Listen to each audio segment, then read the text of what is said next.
RPGs, or role-playing games, is a staple experience for tabletop gaming. When Matt went to the grand narrative that GW Games Workshop put on in Atlanta last year, he met Bogo. Who is this dude? Well, take a look at this. I am one of the Imperium's few sanctioned RPO theologians.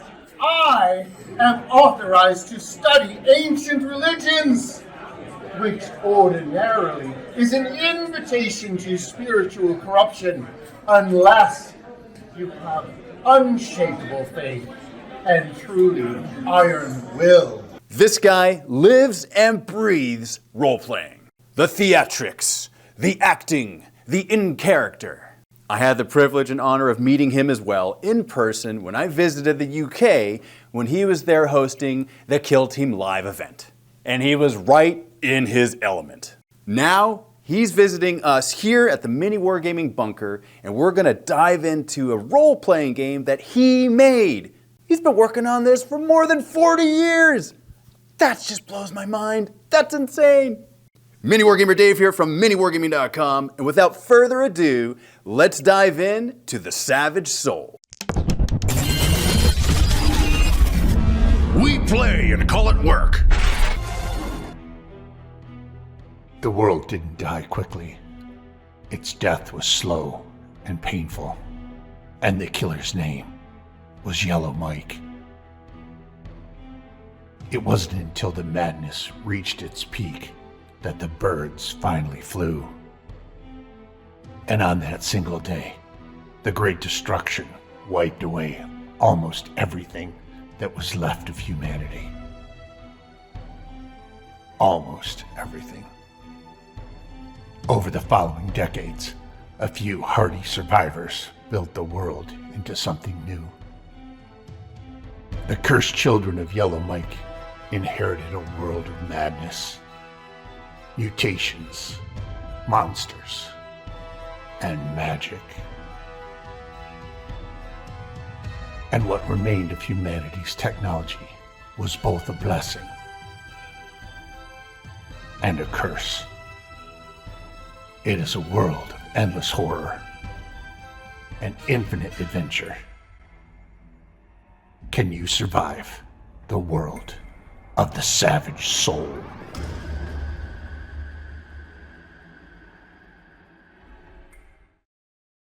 All right, Bogo, what are we doing today? First off, Dave, I got to thank you. I am a longtime super fan of MiniWarGaming, and being here in person in the bunker, you guys are my heroes. This is an incredible experience. Thank you, brother. Appreciate it. Appreciate it. Where are you from, and what got you into gaming? So I grew up in Detroit, Michigan, and when I was about 13 years old, my brother-in-law just happened to go to a gaming convention, and he came back and was telling me about the things that he saw, and he mentioned this game called Dungeons and Dragons, which honestly I'd never heard of. The very next day at school, I was walking by the bleachers, and someone was standing there reading a book called Dungeons and Dragons. I walked up to him and introduced myself, and the rest is history.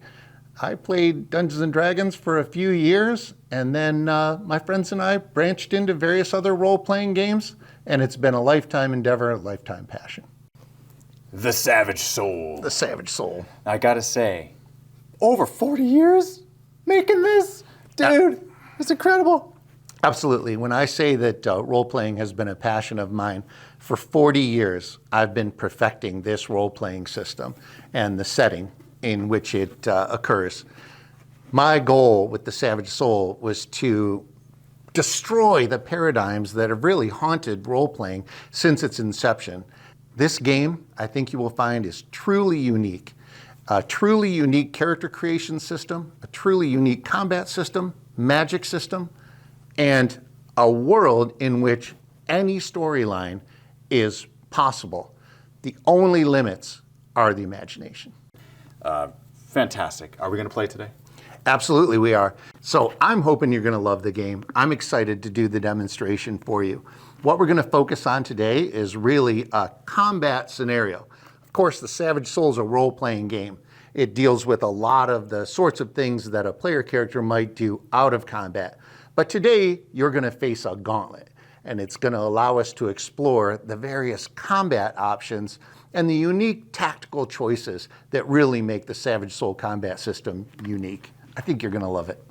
The scenario that I have in mind for today involves 4 legendary demon hunters from the Church of MiniWarGaming. They are a revered warrior priest named Matthew, his loyal bodyguard named Dave, a skilled rifleman named Scary, Love it. and a submachine gunner named Josh. Excellent.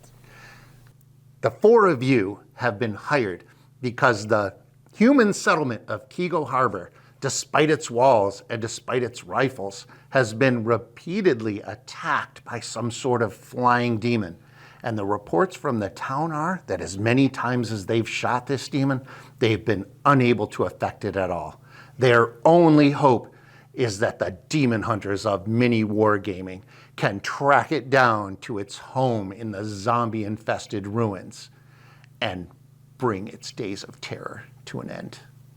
Love it. So for the purposes of this demonstration, we're going to see 4 different characters, and they're going to be but a fraction of the possibilities that one can create for their game or for their campaign.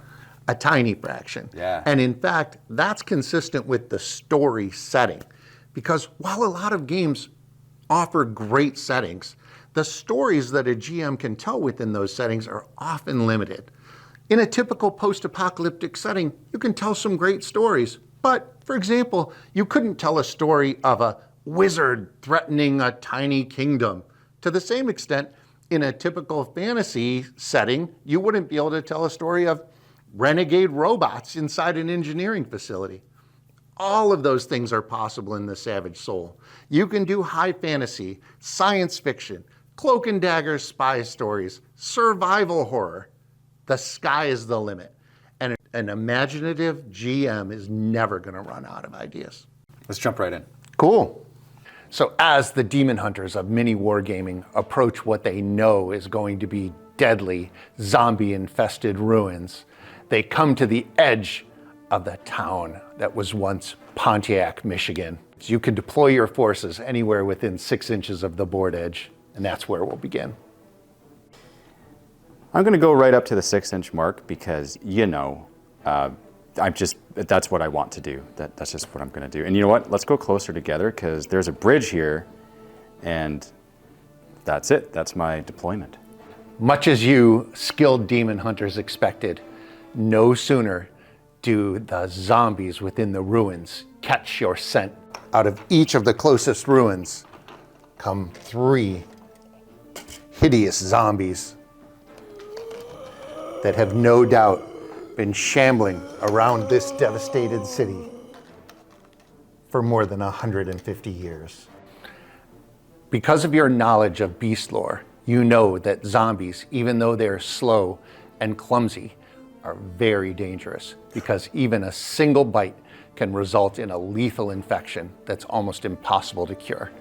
As a result, your team's goal should be to prevent the zombies from even getting close enough to attack you, or at a minimum, keeping them on their heels so that they're unable to bite. So with that, we'll go into turn 1. And the first thing that happens is that both sides roll a competing leadership challenge. Your warrior priest is your leader, and he has a leadership of 8. The mindless zombies, on the other hand, only have a leadership of 3. Your chances of winning leadership in this particular combat are extremely high.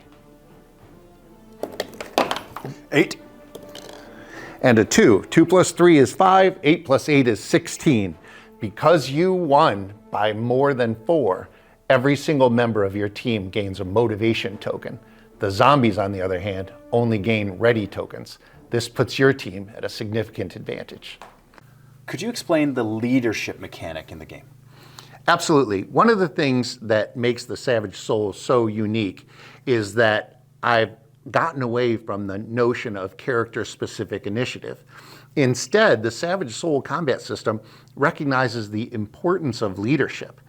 And so at the beginning of every combat round, the designated leaders of each force will engage in a leadership competition.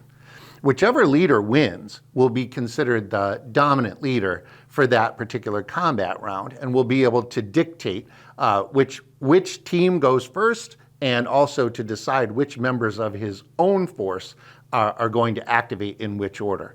But more importantly, the amount by which the dominant leader wins will grant that leader a number of motivation tokens.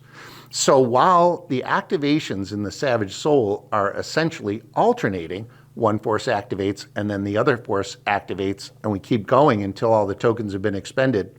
When one force has motivation tokens, they can choose to chain activate those motivation tokens and actually activate multiple characters in a row before they have to defer to the other side.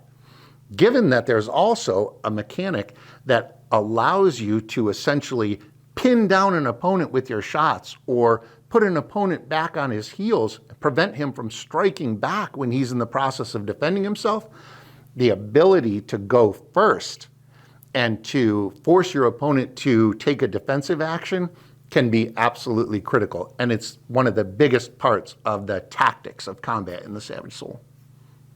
Because Matthew won the leadership challenge, he's the dominant leader and gets to decide whether he wants his team to activate first or wants to defer and allow the zombie team to activate first. So, which would you prefer? I was going to go with zombies first because they're pretty far away. With the zombies activating first, this zombie burns his ready token, performs a double time action, and shambles forward 12 meters toward the demon hunters. And now that the zombies have activated, it goes back to the demon hunters. Scari's going to use an action and aim his rifle at that zombie. So he burns his motivation token and he becomes defenseless while he's aiming. So now it's up to you to decide whether you want to chain activate some more of your motivated team members or whether you want to defer back to the zombies. Bogo, I want another zombie to activate. In that case, this zombie will also burn a ready token to perform a double time action and shamble forward 12 meters. In light of that zombie moving, Josh is going to perform a shoot action, which he's got 10 rounds because he has a submachine gun and it counts as a burst. Yes, that's a 2-level burst, which he can apply either to concentrated fire or to spread. If he applies it to spread, his chances of hitting the zombie will be much greater. Josh's attack will be a D10 plus 7. That's a 16. That's a 16. Josh's submachine gun rounds tear into the zombie's head. As the beast lore expert knows, the only way to kill a zombie is to hit it in the head. Josh's super accurate shot hits the zombie in the head.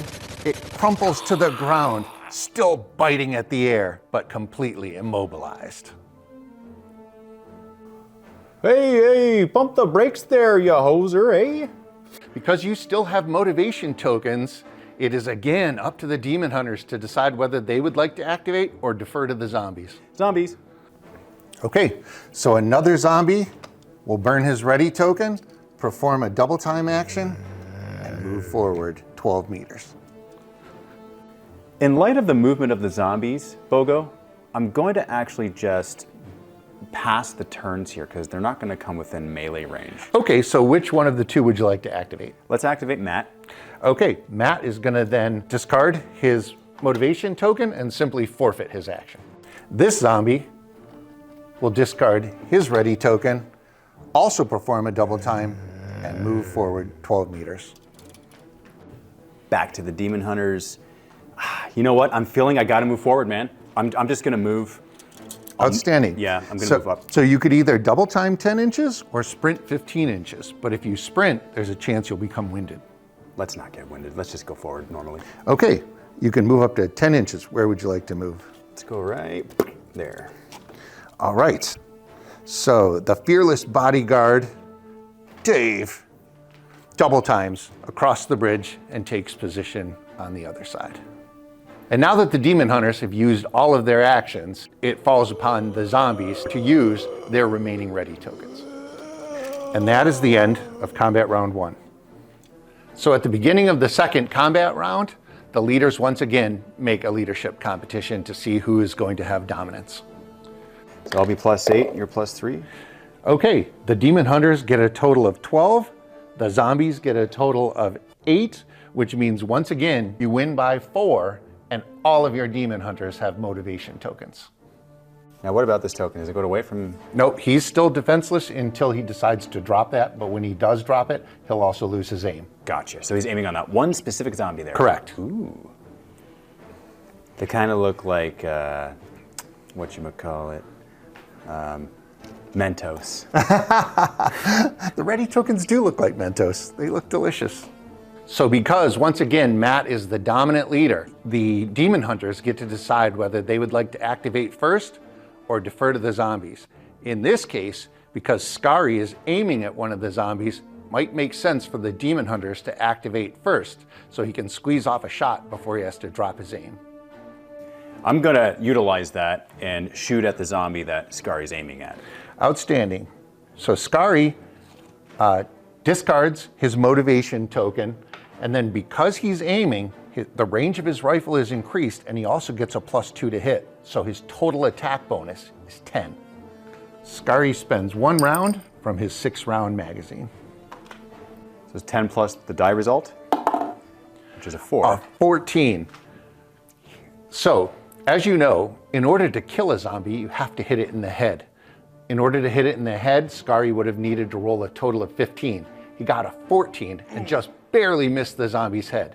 Instead, the bullet tears through the zombie's torso, leaving it injured and staggered, but nowhere near out of combat. Skari, you have a wonderful accent. Were it not so, I would ask, you had one job.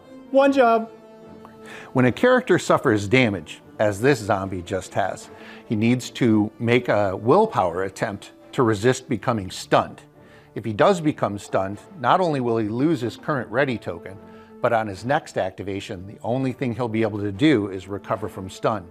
In the meantime, he'll be completely defenseless against enemy attacks. The zombie's current willpower is 4, and because he suffered a moderate wound from the rifle, he'll need a total of 8 to resist stun.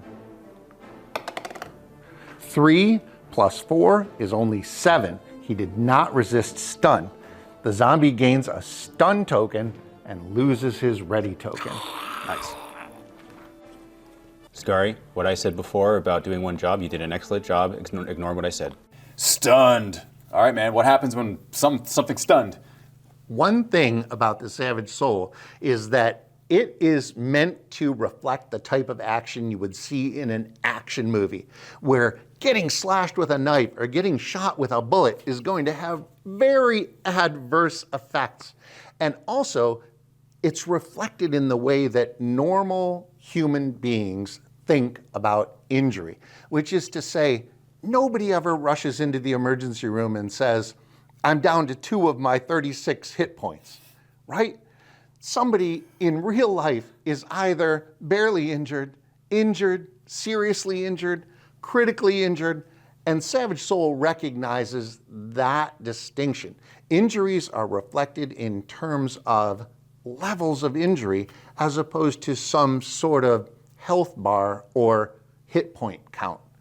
Now, stun, as you asked, takes into account the fact that getting shot or stabbed is an unpleasant experience and often requires some time for the victim of that attack to regain their senses. So no hit points, just different degrees of injury based on what would happen in real life. That's absolutely right, but that's not to say that everybody is at the equal level of toughness. The ability to injure a creature is going to be based upon that creature's damage resistance. And a creature with a very high damage resistance can bounce rifle bullets. It can be extremely difficult to damage certain creatures. To the same extent, the average human not wearing any armor, he's going to be very vulnerable to rifle bullets. So, yeah, don't get the wrong impression, Dave. The mere fact that there are these sort of fixed injury conditions doesn't mean that there isn't infinite diversity in the toughness of the opponents you will face in the game. Okay, fair enough. I see 2 zombies over there and they look really juicy as targets, so I'm just gonna go ahead and charge them. They're well within your charge range. You charge up and you're armed with a silver sword and a heavy shield, so you can use your sword immediately to slash one of the zombies. I'm attacking the zombie on the right, and I need a +10 to hit this. Or I have a +10 + 9 is 19 in total. 19 in total, and of course a 15 means you hit the zombie in the head. Your sword is so lethal that you cleave the zombie's head in 2, and he drops onto the ruined pavement completely immobilized. Since I have remaining motivation tokens, it means it goes back to me and I can choose whether I go or not. Let's have Josh shoot again over on this side. He'll have a +8 to hit because of the range and the fact that he's firing off a 10-round burst. +8 to hit, I need a 15 in total, so I'm looking for a 7 on this, aren't I? To headshot that zombie, got a 1! Oh no, what happens there? Okay, well, ordinarily what would happen is he would squeeze off his 10 rounds into the air and it would be useless, except that Josh has the special peculiarity called careful aim. So when he rolls a natural 1, he can choose just not to shoot and save those 10 rounds. Yeah, I'm gonna go ahead and save those 10 rounds and save them for a rainy day there. Hey, bud? Got 1 motivation token on Matt, but I'm gonna wait for these zombies to activate first. This zombie discards his ready token to perform a strike action. More specifically, he lunges forward to bite Dave. Uh-oh. The zombie has a +7 to hit, and he hits with a 14. Dave now has an opportunity to use active defense to either attempt to dodge, or in his case, because he has a heavy shield, to block the zombie's attack.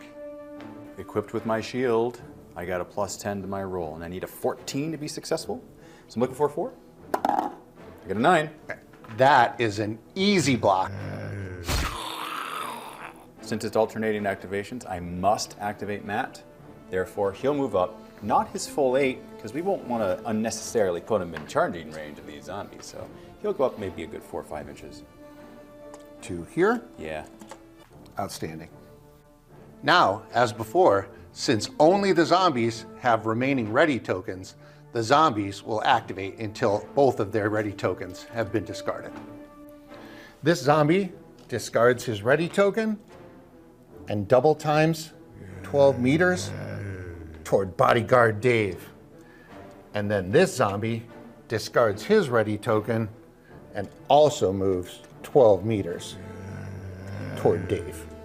And that's the end of combat round 2. Skipping ahead here, won that leadership by a lot, got 4 more motivation tokens. You know what, I'm gonna chain this. I think that's a good idea. Who do you want to activate first? I'll be completely selfish and I'll go first. Perfect. Yes, I wanna kill that zombie. So bodyguard Dave takes his light sword and slashes at the zombie, +10. Looking for a 5 to decapitate. Oh, a 1. Unfortunately, in combat, a natural 1 is an automatic miss. The zombie somehow manages to cause Dave to stumble, and he fails to strike with his sword.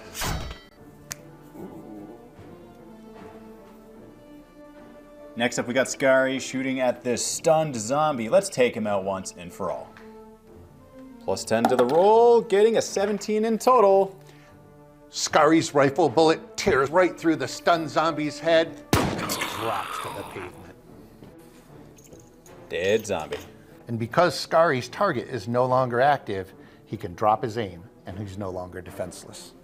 And as always, he discards a rifle round from his magazine. I gotta say, Bogo, very satisfying that there's limited ammo and there's that little ding ding in this like silver cup. Like it's a good touch. Yeah, spending the rounds is always pretty satisfying. Up next, we have Josh firing a submachine gun. He's got his burst, so he's gonna have 10 shots against that zombie over there. And he'll have a +8 to hit because of the range. Come on now, getting a 4. A 12 is a hit, but once again, it's not a hit in the head. He tears some bullets through the zombie, injuring him, but doesn't take him out of the fight. Going for stunned on the zombie. Okay, the zombie currently has a willpower of 4. He's looking for an 8. He made it. That zombie is not stunned. You know what? Matt's gonna charge in to those zombies there. Perfect, thereby saving his buddy Dave.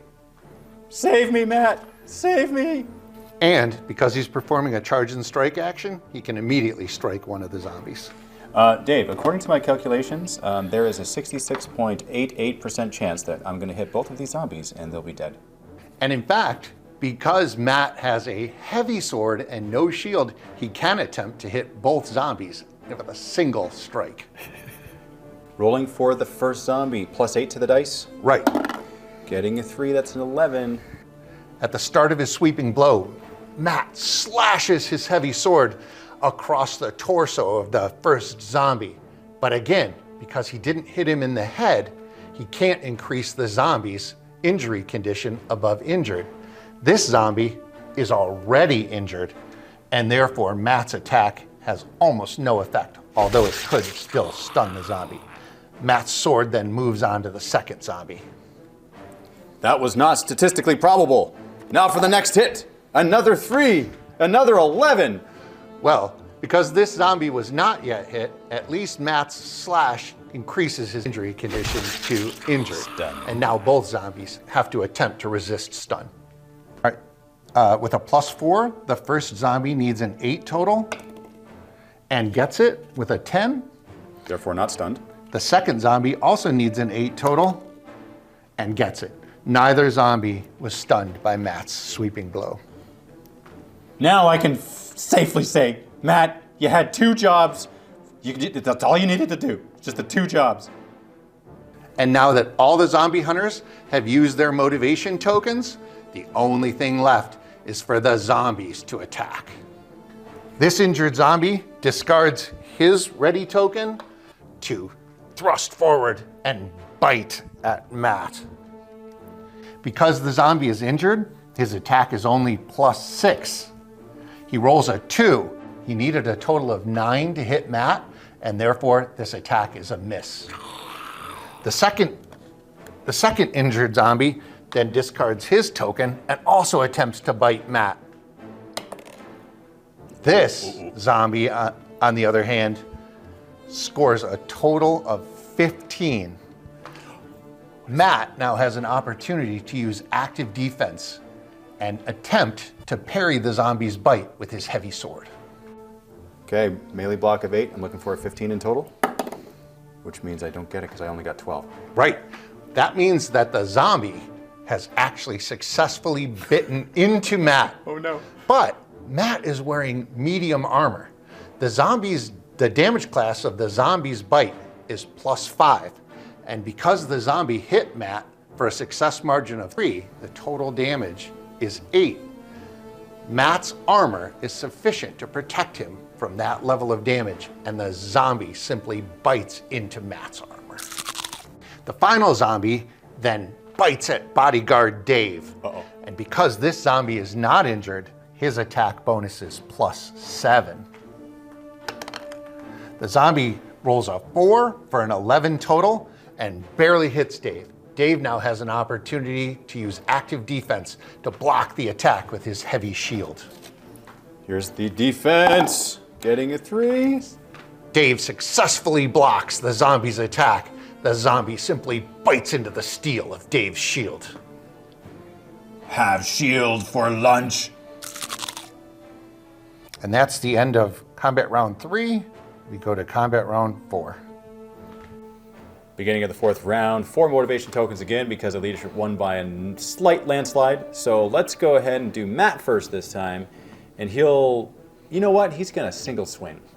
Yeah, let's just once and for all take out this zombie in behind, giving Ascari and Josh a chance to shoot the remaining one if possible. So Matt, making an attack with his heavy sword, swinging at only a single target, has a +10 attack bonus. Give me that 5, give me that 5. Once again, Matt nearly decapitates the zombie, but instead chops into its shoulder. And because the zombie has the peculiarity, shoot him in the head, all that does is potentially stun the zombie. The zombie still has a +4 willpower and needs an 8 to resist stun. He rolls a 4 for a total of 8. The zombie is not stunned. Considering that Matt's in a crowd of zombies, let's not potentially hurt him. So I think that Scari's gonna aim at that zombie right there, Excellent. thereby using his motivation token. So Scary gains the defenseless condition and once again places an aim token. And then Josh will move forward instead of shooting, because let's not submachine gun potentially into Matt. Outstanding. Even though Josh might want to do that just for, tickle purposes and Josh can double time up to 10 inches, done. moving almost within point blank range of that zombie. And then first things last, we're going to have Bodyguard Dave, activate and attack that zombie. +10. +10. Come on, get the gun. Yes! Yes! Decapitate! Dave's silver sword cleaves into the zombie's head, and in a splash of rotten blood, it drops. Okay, this zombie will burn his token to attack Matt with a +6 for a total of 13. Matt has a +8 to block with his heavy sword. Here we go. Block, block, block. Getting 13. That's a 13. Tie goes to the defender. Matt has successfully blocked that zombie's bite. The next zombie then spends his token to attempt to bite Matt. Again, +6 attack bonus, and a natural 1 is an automatic miss. Matt has once again survived the onslaught of zombies. And it's now combat round 5. Making our leadership rolls. See what we got. We go 1 and a 2. Okay, the zombies with their only +3 leadership get a total of 5. Yours would have been 9, but because it's a natural 1, a special rule applies. Auto fail. No. Oh. Instead, you subtract 5 from the total, which in this case would be 4, and add a D5. Add a D5. So I get a 5. So 4 plus 5 is 9, which was actually your original total, and you significantly beat the zombies despite the fact that you rolled a natural 1. Once again, the Demon Hunters have 4 motivation tokens. Bogo, I gotta say, it seems as though these zombies are a little bit slow and relatively easy to beat in motivation roll. No, that's absolutely right, but they're deceptively dangerous because a single bite that penetrates armor even a little bit will infect the victim with the dreaded zombie virus that's nearly impossible to cure. Let's hope that you didn't just speak in foreshadowing. Let's hope. Let's hope. Okay, here's hoping. And you know what? Just for fun, I'm no longer doing anything, so I'm gonna charge in. Okay. Bodyguard Dave bravely charges in to save his warrior priest friend Matt. In order to do so, he has to hurdle that broken pillar. But since Dave is so athletic, this should be easy. Nope.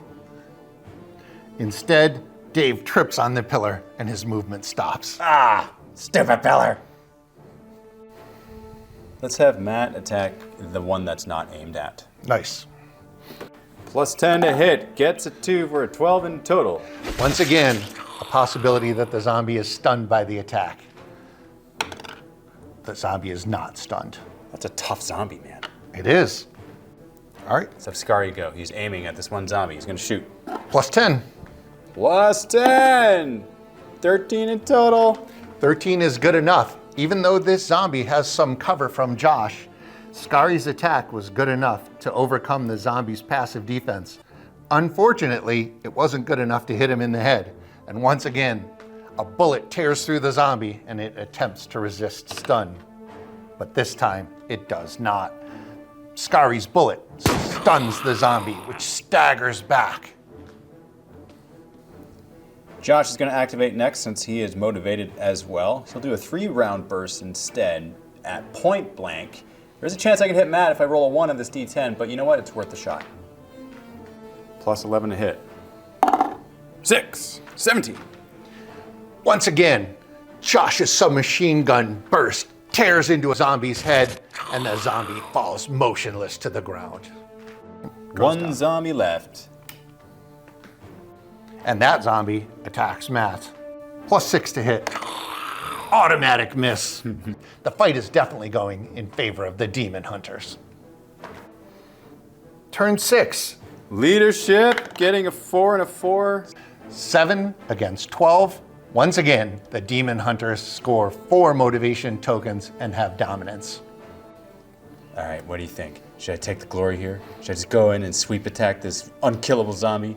Because, you know, it hasn't been able to be killed yet. I think Dave should attempt another hurdle and charge attack. Okay, I'll do another hurdle. Do it. Athletics attempt. Got a 1 again! Oh no! Once again, bodyguard Dave stumbles on the broken pillar, slides back down, and is unable to help his friend Matt. Yeah, that's what I gotta try to. That's what I get for trying to steal the glory. Okay, Matt, take him out. +10, getting a 6. Matt takes his heavy sword and decapitates the final zombie. The demon hunters are victorious. One final thing. As the last zombie falls, the demon hunters glance over at this building and notice an ancient weathered sign that they are still able to figure out says pharmacy. Hey guys, I'm gonna look inside this building and see if I can find anything. As Dave searches the ruined pharmacy, he doesn't really expect to find much, but then he comes upon an airtight case, and inside he finds 2 easy stitch syringes and 10 antibiotics. Ooh.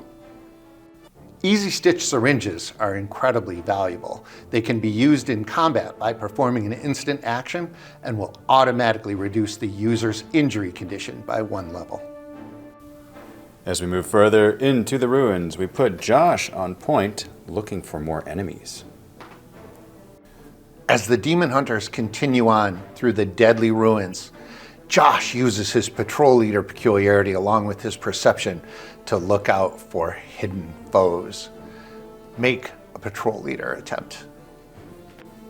I got a +7 of this, so that's a 13. 13, Okay. and mine is also a 13. Roll a d10 as a roll-off. 2.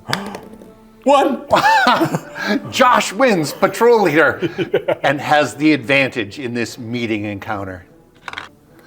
Josh spots in the ruins 2 hideous hellhounds, mutant canines with slimy skin and multi-part tentacle-like jaws. They are faster, smarter, and far more dangerous than zombies. Now, because Josh won the patrol leader competition, but not by much, his force gets to deploy second, anywhere between 12.5 inches and 30 inches of the hellhounds. In this meeting engagement, having rolled for patrol leader, Josh winning that, decided that the shield and the better armor on Matt serves as a really good protection for him and his submachine gun, which is close range, which are out in the open for these monstrosities to come get me. And meanwhile, Scary's up above here, acting as sniper, because we know that he has excellent range, especially when he's aiming. So he's gonna stay up there the whole time. And we're gonna see how this encounter plays out. Round 1. Okay, Matt, who is still the leader of the Demon Hunters, has a leadership bonus of +8. The Hellhounds have a leadership bonus of +5. And we now make the combat round 1 leadership competition. 6, 2. 7 total for the Hellhounds versus 14 total for the awesome Demon Hunters. 4 motivation tokens for the Demon Hunters, and the Hellhounds get ready tokens. This is starting to become sort of the Demon Hunters' MO, I think. A little bit of an MO. First things first, a motivated Scary is going to aim. He's got his defenseless token that he has there, but you know, he's up high, doesn't quite matter as much. Now let's aim at that closest, what are these called again? Hellhounds. Hellhounds. Okay, so he's aiming at that. As a master of beast lore, Matt knows that Hellhound's greatest weakness is to energy weapons. Unfortunately, you Demon Hunters have none. My motivated team will go Matt next, and you know what? He's going to use some magic this time. In fact, he'll concentrate, and he'll have a better chance of hitting next round. Now, considering that these hellhounds move significantly faster than zombies, we're going to defer to them now, allow them to activate, use up their ready tokens, get closer to us, so that we could possibly charge them this turn, or they just be closer for next round attacks. Okay, this hellhound spends his ready token, performs a double time action, and moves 28 meters toward the demon hunters. But Skari is still aiming at him.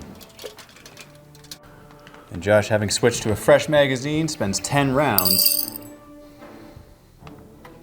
adding 9 to this roll, getting an 18. That's got to be a good result. Okay, the hellhound's dodge bonus is +6. And he rolls a 7 for a total of 13 against Josh's 18. Josh hits him for a success margin 5 for a total damage factor of 14. Against the hellhound's damage resistance, that's a moderate wound and leaves the hellhound injured. Josh, that was fantastic shooting. Very successful. Next time, not by our ears. We're a little bit deafened. Having been injured, the hellhound attempts to resist stun. It has a massive willpower, normally, of 8. But because it's injured, its willpower is currently 7. It needs a total of 8, so only a natural 1 can fail. It resists stun. Let's have that hellhound back there activate now. The second hellhound spends his ready token and also performs a double time to get closer to the demon hunters. Looks like I'm the last to go, so I'll go ahead and charge that hellhound that just activated. Nice. You charge in, and because the hellhounds have no actions remaining, they can't do anything about it. You now get a free strike attack with your silver sword. +10 to the dice, that's 14. And the hellhound attempts to dodge the attack with a +6. For a total of 10, you hit him almost as solidly as is possible with a success margin of 4. Your damage class of 10 plus 4 is a total damage factor of 14, which also is a moderate wound against this hellhound and increases his injury condition to injured. And this hellhound also attempts to resist stun with a +7 and succeeds. On to combat round 2. Rolling for leadership. Oh, we rolled very bad. This is once again 4 motivation tokens for the incredibly lucky demon hunters. First things first, we're going to have Skari, who's aiming at this hellhound, shoot. And because Skari is aiming, the range on his rifle is very long. He suffers no penalty on this attack. +10 to the roll, which is enough. Oh! Okay, this is going to be very hard for the hellhound to dodge with his now +5 because he's injured. The hellhound gets a total of 7. Skari slams his rifle round into the hellhound for a success margin 5 and a total damage factor of 15. That's a serious wound against the hellhound, and because the hellhound already has an injury condition, the hellhound is now critically injured. Ah, the dark kin. So with a significantly reduced willpower, the critically injured hellhound attempts to resist stun. He needs a 9. He got a 9. Ooh. With a +5 bonus. Barely. But because the hellhound attempted to dodge, he spent his ready token and will not be able to activate this turn. Bogo, that was incredibly satisfying to actually see execute, to have it aim. Skari did a great job aiming, and he managed to get a really good serious injury there. So that was really good. I mean, I like it. And even though I'm playing the hellhounds, I also found that really satisfying. We're all motivated still, so we're going to have Josh shoot this hellhound. maybe try to finish him off. How many rounds is he going to use? Let's use 10? three. A 3-round burst? 3 plus 1. Let's use 10. 10 rounds, 10 yeah. rounds it is. Yeah, you convinced me. Sounds good. Spent his motivation token, and 8 plus 2 is roll, so an 11. An 11, but because the hellhound is a big creature, that's actually a hit, and he doesn't need to do much damage to the hellhound, given that it's already critically injured.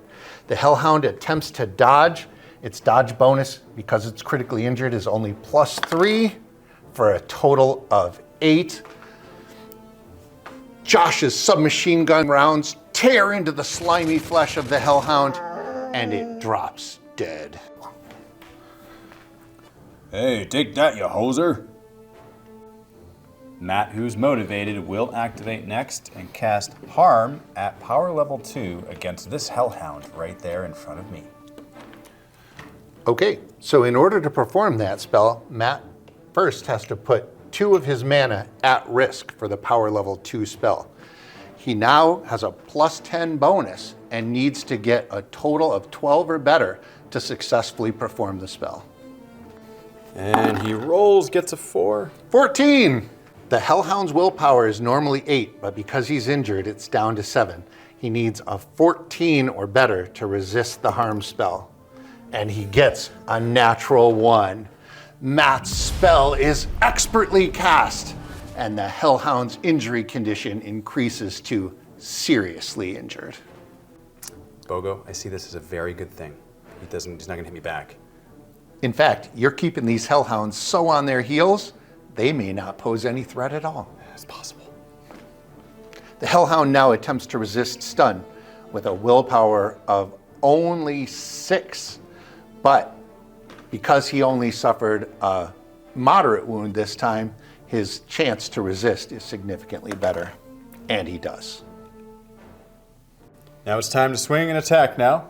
+10 to this roll, which is a 12 in total. Because the hellhound's so big, that's a successful hit. Now the hellhound, the seriously injured hellhound, gets a chance to try to dodge. The hellhound's dodge bonus is currently +4, and he auto fails for a total defense of 0. Oh, jeez.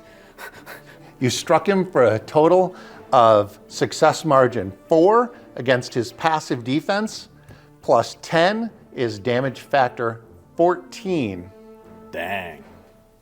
That's another moderate wound, upping his injury condition from seriously injured to critically injured. And once again, the hellhound must attempt to resist stun, this time at a willpower of 5. 5 plus 5 is 10. The hellhound successfully resists stun and continues fighting, although it is now critically injured. Combat round 3. Okay. Leadership for round 3. 8 plus 5, 13. You also got a 13, so it's going to be a D10 roll-off. Okay, D10 roll-off. That's a 2. Once again, the Demon Hunters win. But this time, because we tied on our initial leadership roll, you don't earn any motivation tokens. We all earn ready tokens, but you're dominant and decide who attacks first. Bogo, if I don't go, he's gonna eviscerate my face. So I think I gotta go first here. I think that's the right call. +10 to this roll. 12. He's big, so he gets hit. Yes, the Hellhound's passive defense is an 8. So you actually hit him by 4, which is a really good hit. Okay. But he gets a chance to dodge. Now his dodge bonus is only +3 because he's critically injured. Oops, reroll. 3 plus 6 is a 9 against your 12, means you got him by a success margin 3. 3 plus your damage class of 10 is a 13 against his 9. That's a minor wound, but a minor wound is just enough to kill the last Hellhound. It shrieks a horrifying shriek and rolls over, motionless. And we're moving on. My understanding is you've now assigned Rifleman Scary to take point. Yes. Outstanding. Have him make a patrol leader attempt. His bonus being +7, so we got a Total of 12. 12. And the opponent's total is only 8. So this time, you win the meeting encounter challenge by success margin 4, which is very impressive. Carefully scanning the ruins, Scary looks ahead at a huge ruined building, atop which he sees a hideous demon holding in one hand a huge axe, and in the other hand a skull staff that is no doubt a diabolical focus. Once again, using the meeting encounter deployment rules, final encounter, this is the choice here. We got Scary as patrol leader, deciding to go up on this perch, and the 3 of us down below. And we have the 2 easy stitch syringes, which are being held by Matt and myself. Us being more so the melee fighters, it just made the most sense. A curse upon you, MiniWarGamers. How dare you challenge me in my own home? Based upon warrior priest Matt's vast knowledge of beast lore and the reports that he received from the Kigo Harbor settlement, he suspects this demon cannot be harmed by ordinary weapons and is most likely vulnerable to silver, magic, and holy weapons. Leadership, combat round 1. This isn't, That's going to be a total of 10. Okay. The demon responds. The demon responds with a natural 1. Oh no. Once again, the demon hunters have 4 motivation tokens. We're all motivated. Now, considering this is a demon, we got to change our ammo to silver, don't we? That seems like a great idea. All right, so Scary's going to go first. Excellent. Scary's going to have to make a craft roll, and he needs a total of 8. But because of his rifleman peculiarity, he gets a +2. So anything but a natural 1, he'll successfully change his magazine. Let's see what I get here. I get a 3. Excellent. He snaps out his magazine of normal rifle rounds and snaps in 6 silver bullets. Now that counts as his action, doesn't it? Yes, Okay, all right, well, worth it. Otherwise, useless, yes? that's most likely true based upon what Matt knows from his beast lore. Scary's changed, and he's going to call down to Josh. Josh, change your bullets. Silver. So he's going to do the same thing. Nice. So he spends his motivation token and needs to make a craft attempt. Craft attempt, getting a 6. Perfect. He also changes the magazine on his submachine gun to have silver rounds. Matt's also going to concentrate, use his magic, so he'll just use his activation to do that. Outstanding. You still have 1 more motivation token if you want to use it, or you can defer to the demon. Let's defer to the demon. The demon, looking down at the priest ready to prepare a spell, decides to do the same thing himself, and the demon concentrates. And with Dave choosing to forfeit his action, the first combat round comes to an end. Leadership again. 9 and 1. You win again I think with we know. 4 motivation tokens. Yeah. And unfortunately, unfortunately for the demon, the concentrating demon is probably going to go last. Scary is going to aim, which means that he's now defenseless, but he's aiming at the demon. So he's got an aim token on him. Matt will activate next because he's motivated, and he's going to go all out with his PL, which is power level, yes? Yep, a power level 5 harm spell. Oh yeah, okay. So that requires 1 sacrifice mana that he's got to discard and he'll never get back, and he has to put 5 more mana at risk. Done. Plus 10 to his roll, needs a 15 to... Get to 13. So with a total of 13, Matt has failed cast his power level 5 harm spell, and he sacrifices 2 of his 5 at-risk mana. The other 3 return to his mana pool. Well, I'm going to defer to the demon here, see what he does. Having concentrated in the previous combat round, the demon reaches up to the skies and says, "I call upon my minions to aid me in this fight." And the demon casts a power level 3 conjure creature spell, needing a 13 or better with a bonus of +10. 18. The demon successfully performs the spell. Ambient mana begins to swirl into 2 vortexes, and demonic cats rise from the ground of the ruins.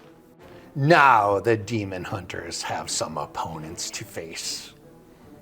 Casting the spell cost him his ready token, but he is still concentrating.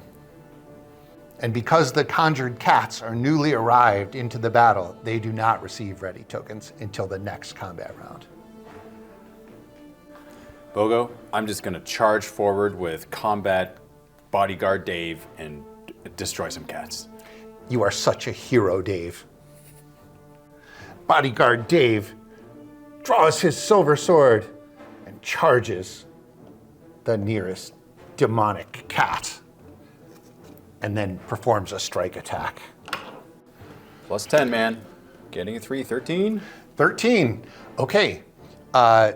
Bodyguard Dave slashes his silver sword at the cat and will score a good hit if the cat doesn't successfully dodge. The cat's dodge bonus is +4, and it gets a 10 for an automatic dodge. Dave's silver sword swipes above the demonic cat's head, but does not land. Josh is going to get closer to that demon and perform a double time action. Getting closer with his silver bullets, because right now he's not doing anything. Round 3. Leadership roll. Okay. 13 against 11. You get 2 motivation tokens and 2 ready tokens. The demon gets a ready token. Curious to note, only beat you by 2 in the leadership roll, which means I only gain 2 motivation tokens, because normally there's been more than 4, and I just thought if I beat you, I get 4, but no, it's however many I beat you by. Yeah, it just so happens that every leadership roll, you've completely destroyed me and earned more than 4 motivation tokens every time. Ah, very cool. Assignment of motivation tokens, I put one on Matt and myself because that cat's right in my face. I gotta attack it first before it gets me.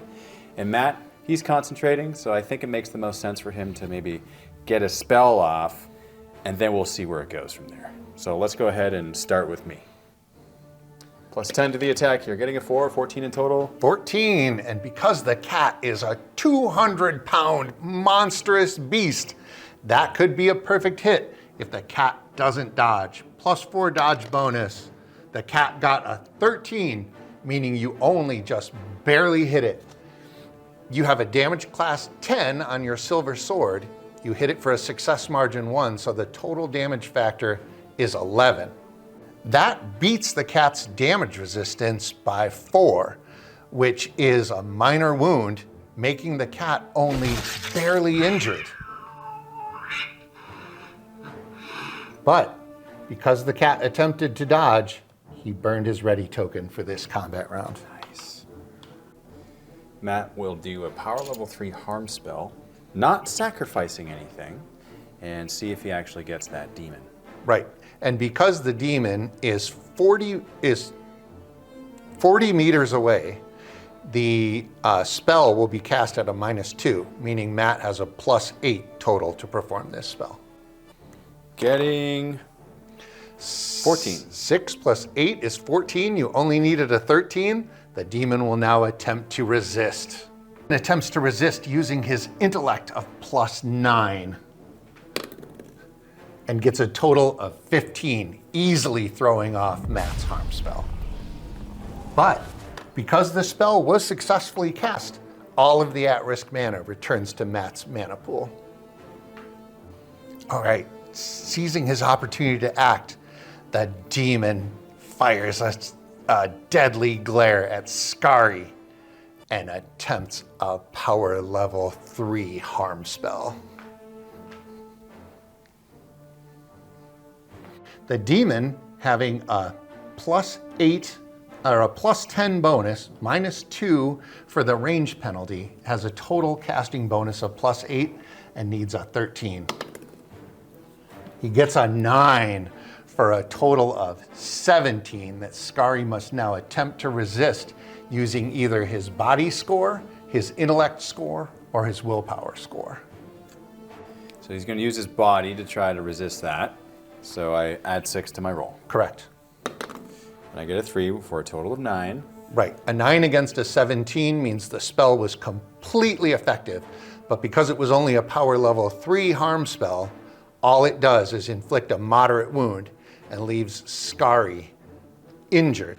Now, if Skari wants to, he could use one of his luck points and we can completely replay that magical attack. So we got a bunch of shamrock markers here, so each character has luck they could use. Absolutely, and if you use luck, you can force your opponent to replay the attack and you can then replay your defensive roll. Well, Skari's got 3 luck tokens he could use. He's going to definitely use one because let's not have him injured unnecessarily. Seems perfect. Now you can only do this once per attack, but considering you got the worst possible result, there's no reason not to try it over. Okay, done.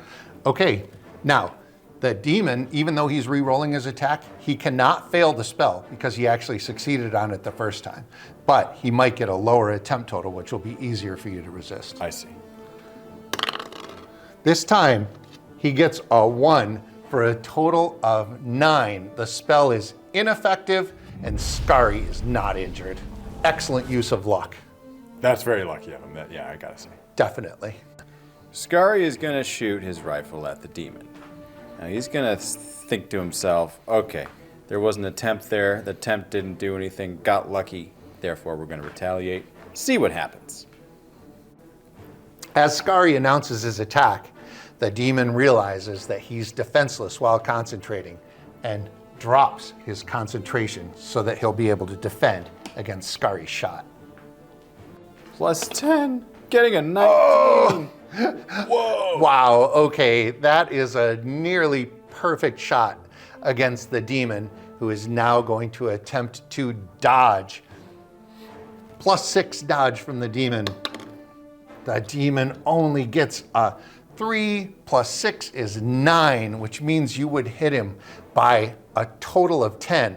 Not only is that a solid shot, but the 10 success margin would completely ignore the demon's medium armor, meaning that bullet would cause him extreme injury.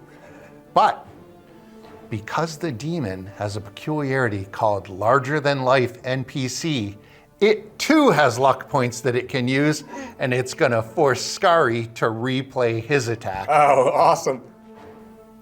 This is deja vu. I feel like I've done this before. And let's see what we get. Oh, 1. Oh, That's no. In combat, that is an automatic failure. His attack total is 0, and his silver bullet misses. He's now down to 5 silver bullets in his current magazine. My cat that has my only remaining ready token will burn his ready token to do a charge and strike against bodyguard Dave. The demon cat has a plus 6 attack, and Dave will be defending with his heavy shield. Total of 8 is a miss against Dave. Yeah, I'm more of a dog kind of guy, so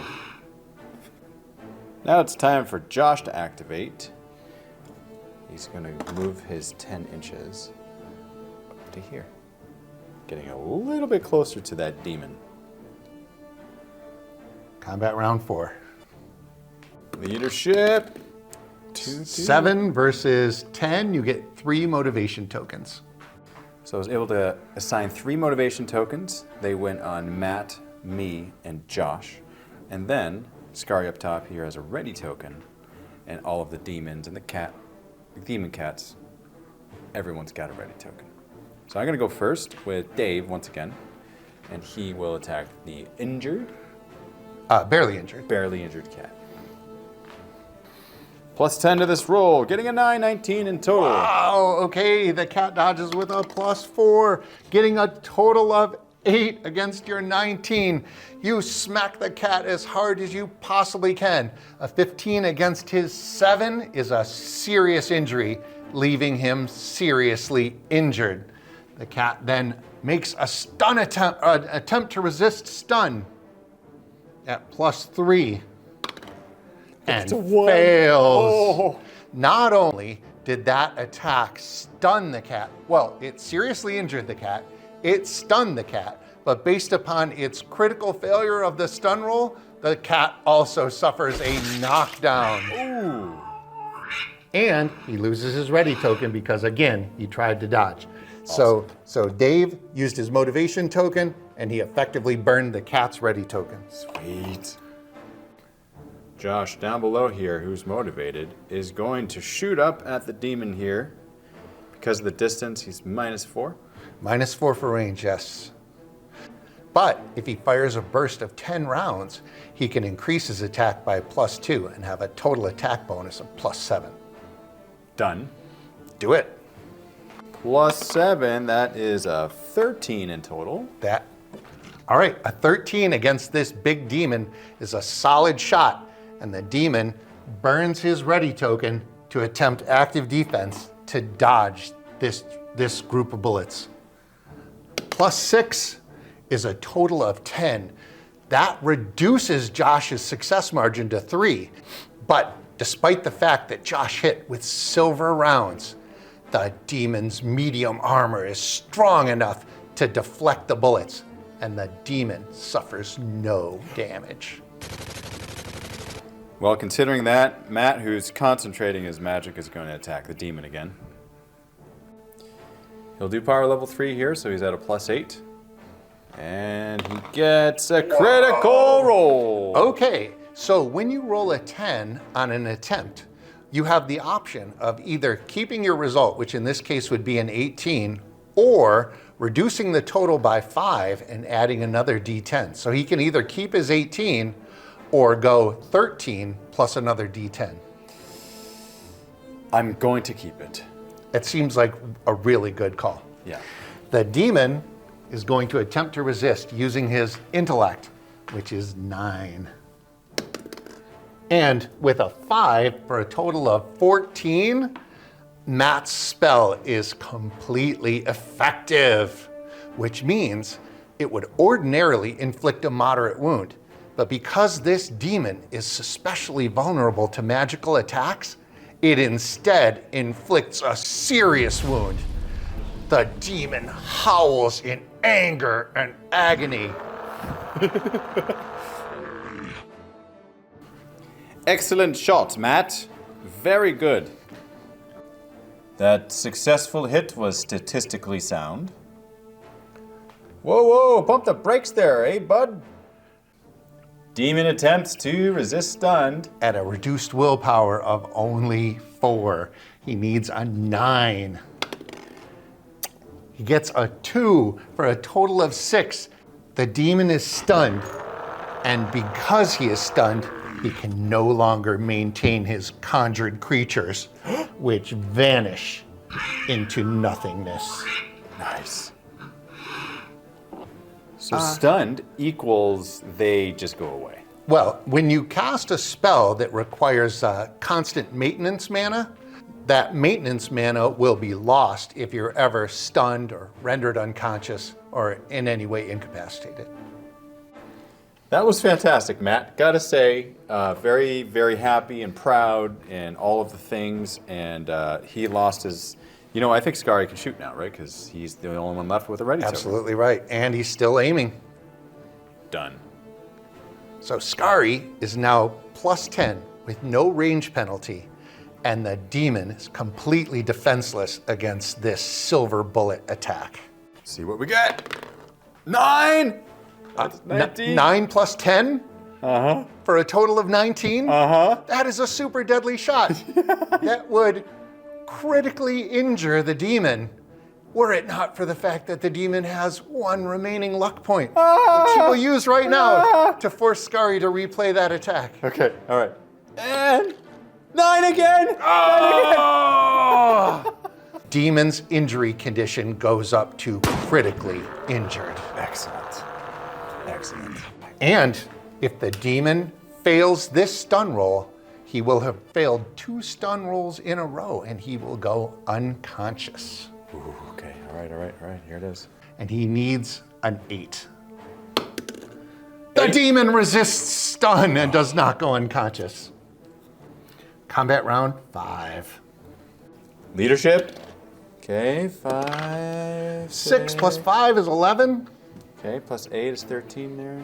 2. 13, which means you get 2 motivation tokens and 2 ready tokens, which means 2 of you are going to be able to attack before the demon even recovers from stun.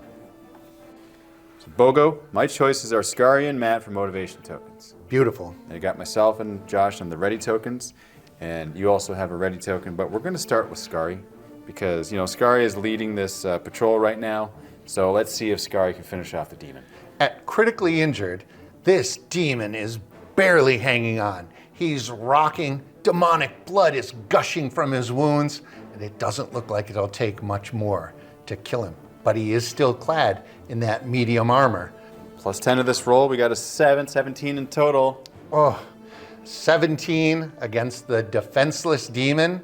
Not only is that a solid shot, but it bypasses the demon's medium armor, tearing through the demon's evil, unholy essence and causing it to disintegrate, leaving behind only its heavy axe and its diabolical focus. And with that, the brave demon hunters are victorious, and the people of Kigo Harbor rejoice. Thank you, Bogo. I mean, this is good. This is fun. Normally I'm not fighting demons. Normally I am a demon, but it still doesn't matter. It's still a lot of fun. I'm loving this, Dave. This could not possibly be any better. That's incredible, man. Like I'm literally mind blown by this. The 40-year thing alone is crazy, and just for you to have published your own role-playing game and that it's a thing that exists that people can engage in, which we provided links for people to check out if they're interested. Dave, you're absolutely right that in my mind, this game is already a huge success. I don't expect it to ever be commercially successful, but the people who play the Savage Soul absolutely love it, and they become lifetime Soul players. My creation has given people countless hours of enjoyment, and to me, that is success.